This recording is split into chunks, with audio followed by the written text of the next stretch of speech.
PTI पर इस वक्त डील के इल्जामात लग रहे हैं और जाहिर है कि बुशरा बीबी की रिहाई को बानी पीटीआई के लिए सबसे बड़ा रिलीफ करार दिया जाता रहा है और इनकी रिहाई को भी डील की नज़र से देखा जा रहा है। और दी न्यूज़ में शाया होने वाली खबर भी इस बात की तरफ इशारा कर रही है। दी न्यूज़ की खबर के मुताबिक अली अमीन गंडापुर को मालूम था कि बुशरा बीबी को किसी और केस में गिरफ्तार जाएगा। वो काम की जानिब से उनको आगाह किया गया कि बुशरा बीबी की अटियाला जेल से रिहाई के बाद उनकी महफूज नकलो हरकत को यकीनी बनाने की खातिर उनके लिए सिक्योरिटी भेजी जाए। इन ज़राए का कहना है कि अली अमीन गंडापुर को बताया गया था कि बुशरा बीबी को जेल में रखने के लिए किसी और केस में गिरफ्तार नहीं किया जाएगा। ताहम ये मालूम नहीं कि जिन लोगों ने वज़ीर आला खैबर पख्तूनख्वा से रब्ता करके बुशरा बीबी की रिहाई का बताया था उनको अली अमीन गंडापुर ने कोई यकीन दहानी कराई है या नहीं। खबर के मुताबिक पीटीआई के एक रहनुमा ने नाम जाहिर ना करने की शर्त पर यह बताया कि अली अमीन गंडापुर ने उन्हें बताया था कि उन्होंने बानी पीटीआई की अहलिया को 9 माह की कैद के बाद रिहा कराने में किरदार अदा किया था। दी न्यूज़ के मुताबिक पार्टी के अंदर ये बातें चल रही हैं कि बानी पीटीआई, बुशरा बीबी और अली अमीन गंडापुर वो 3 लोग हैं जिन्हें इल्म होगा कि बुशरा बीबी को क्यों और किन शराइत पर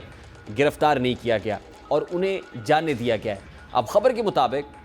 तो बुशरा बीबी की रिहाई किसी डील का नतीजा मालूम हो रही है, लेकिन राजा ने कुछ रोज़ कबल डील की तरदीद करते हुए कहा था कि बुशरा बीबी की रिहाई के हवाले से कोई डील नहीं हुई है। अब बहरहाल हुकूमत तो पीटीआई के साथ किसी भी किस्म की डील की तरदीद कर रही है, लेकिन अली अमीन गंडापुर के बारे में ये कहा जाता है कि वो ताकतवर हलकों के करीब हैं और जब वो जलसे जुलूसों के दरमियान गायब होते हैं तो फिर पसे पर्दा बानी पीटीआई को लेकर बैकडोर राब्ते भी करते हैं। अब सवाल ये है कि अगर बुशरा बीबी की रिहाई किसी डील का नतीजा है तो फिर बानी पीटीआई ने तो अपने मौक़िफ़ से तो बहुत बड़ा यू टर्न लिया है। बानी पीटीआई का तो ये दावा है कि वो किसी किस्म की डील नहीं करेंगे, चाहे उनको सारी ज़िंदगी जेल में गुजारना पड़े। लेकिन फिर एक वक्त आया जब बानी पीटीआई ने ख़ुद भी इस बात का एतराफ़ किया कि उनके जेल में भी इस्टेब्लिशमेंट से राब्ते हैं। तो ऐसे में मुमकिन है कि इस बार कोई डील हुई जिसके नतीजे में बुशरा बीबी को रिहा किया गया हो, और ये भी ऐन मुमकिन है कि अब बानी पीटीआई की सेहत का जवाब बनाकर उनकी रिहाई की भी कोशिश की जा रही हो। लेकिन दूसरी जानिब अली अमीन गंडापुर हुकूमत को ललकारते हुए कह रहे हैं कि अब अगर जेल में बानी पीटीआई से मुतालिक मज़ीद कोई शिकायत मिली